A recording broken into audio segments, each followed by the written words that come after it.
Hi folks, John Cordisco back again with another great chess video for you. This is an epic game. Epic game. I'm not going to tell you the result. I want you to watch the whole video and just watch the great game that this was played. Both of these guys were trying their hardest. It's amazing to me. And I've gone over the video of this game several times and it never gets dull. Great game, great game, great game. This is game 4 of the much anticipated World Chess Championship 2013 between the current world champion Championship-Anand from India, 5-time world champion, seasoned veteran, against the challenger Magnus Carlsen from Norway, world's #1 rated player, one of the young guns trying to dethrone Vichy. Great game. First 2 games were boring draws. The third game was a pretty decent fighting draw. And here we are, game 4, epic game. Anyway, let's get to it. Enough of my ramblings. It's going to be a real pay Berlin defense. Don't roll your eyes. I know Berlins are boring, but this one definitely isn't. This one may take, unfortunately, I had a copyright strike of a documentary I put on Magnus Carlsen. So I only can show 15-minute videos on this channel. My other channel, this channel is John Cordisco. My other channel is John Cordisco Chess, if you want to watch the whole thing without interruption. This is going to take a lot longer than 15 minutes, but it's well worth it. Knight to f3, knight c6, b5, knight f6. Here we go with a Berlin. Knight takes, d4, knight d6. I'm going through this quick. This is all theory. d6, d takes, knight to f5, queen takes, king takes, h3. From my understanding, I'm not an expert on the Berlin, but it's a somewhat normal move, but not the main move. Bishop d7, rook d1, bishop e7, knight c3, king c8, bishop g5, h6, bishop takes, knight takes. Seen this position a million times.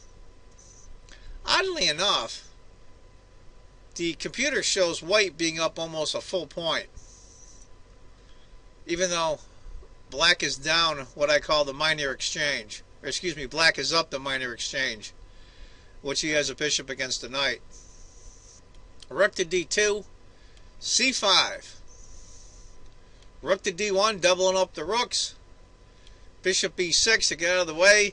And as you see now, there's no entry point anywhere along this entire file for the double rooks, which is the point, of course, of moving the bishop to e6.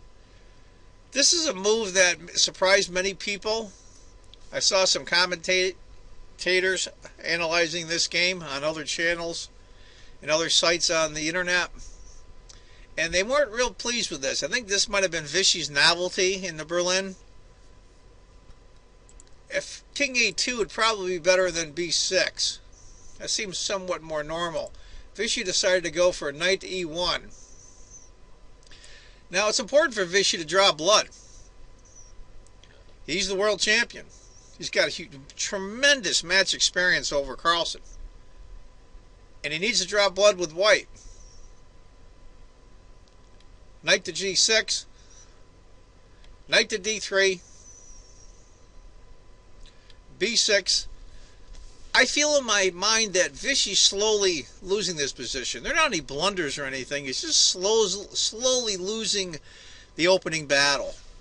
It's almost even now. And knight to e2, which put it in black's favor just a hair. I think a better move might have been b3, c4, b takes, bishop takes. Even though it does isolate the A and C pawns, I think that might have been a better way to go for Vichy. After knight to e2, now everybody looked at this when Magnus did this. Now look at the board. What would you do if you were black? Magnus looked, and he looked, and he looked, and he looked. And you got to remember, this is only move 18 for black. He took the pawn. Does the bishop get trapped? Well, Magnus calculated this out. Well, let's see if the bishop gets trapped. b3. And this is what saves the bishop. c4. Now if the knight comes here attacking the bishop, pawn takes, saving.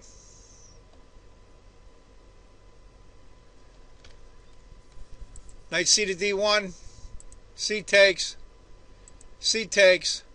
bishop b1. The bishop is saved. Looks like white's pawns are pretty butchered on the queen side. Even though black's up a pawn, it's just a fraction of an advantage, at least on the computer. I had my Fritz 13 running off screen. f4 to guard the e-pawn here, and also he has the knight guarding the f-pawn. Trying to get those pawns moved forward. That's the whole idea in the Berlin, to get those white pawns on the king side moved up. King to b7 to connect the rooks. Knight c3. Bishop to f5. Now that bishop's going to have a heck of a time. He took that pawn and it's going to cost him for a while. He's going to have to suffer because that bishop really has nowhere to go. Once pawn comes here, bishop can't come here because he forks and wins a piece. He can't come here, so he has to go here, and you'll see in a moment. g4, bishop c8. Now the rooks aren't connected again. It shows an advantage for black, probably because he's a pawn up, a small one, less than a pawn, but I think it's a hell of a lot easier to play for white here. Knight to d3. Get those knights up, get those knights in play, try to coordinate your pieces a little better. Those knights weren't exactly well coordinated with the rooks and the pawns. h5. Magnus is trying to open this up. He can take and get this rook into play. f5, hitting the knight. Gain some space. Knight goes to e7. If it had gone to h4, which everybody talked about, rook to f2. And that knight's in hot water. Really hot water. Knight to b5. If he had gone rook to c1 instead, trying to get some play on the file here, h takes, knight to c6. And I think black's okay there. Knight to b5, h takes, rook to h4. He's desperately looking for counterplay. His rook's stuck on a8, the bishop's stuck. He's almost playing a rook down. Knight to f2 to protect the g-pawn. Knight to c6, hitting the e-pawn. Rook to c2. Of course, an a5. Of course, he can't take the pawn. So after rook takes check, king to a6, knight to c3, rook h1 check, knight takes. He has to do it. He's doomed. Black is doomed. So those free pawns aren't so free. Rook to c4. g6. Much worse is knight takes again. After rook takes check, king to a6, knight to d6. And it's tough going for black here. After g6, rook to c1, bishop d7. Again, knight takes, rook takes, king to a6, knight to d6. e6, f takes, bishop to e8, knight to e4. Excellent move. Excellent move. I like that move a lot, actually. Even though it wasn't a computer suggested, I like that move. Rook takes check, king to f2, rook to f8. If he had gone rook to d8, king to e3, rook to d5, and I think black stands very well there. Even though he's down 2 pawns, he's only up in score about a point. After rook to f4, king to e3, rook to f8, knight to d4. That was the killer move. That was the move I think Magnus missed. So the look on his face, he basically mumbled to himself a word that starts with F. Knight takes, rook takes, king to a6, king takes, rook to d8. King to c3.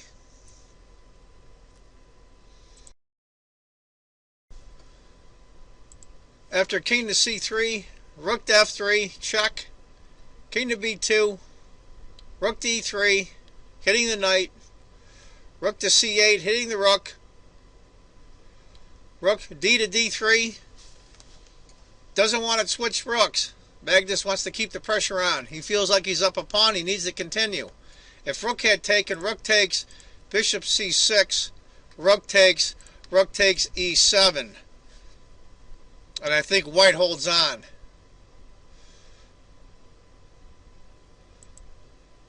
Rook d to d3, rook a8, king b7, rook takes, there go the minor pieces, double rook ending now. e7, here comes that pawn.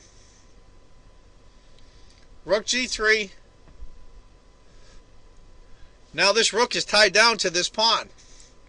Reason being that this rook can check. And then pawn queens would check. Rook stuck. Rook to c3, rook to e2, rook to c2. They're just maneuvering now. Now they're on move 48. Time is probably slipping down. 60 moves is the next time control. And they're using up a ton of it.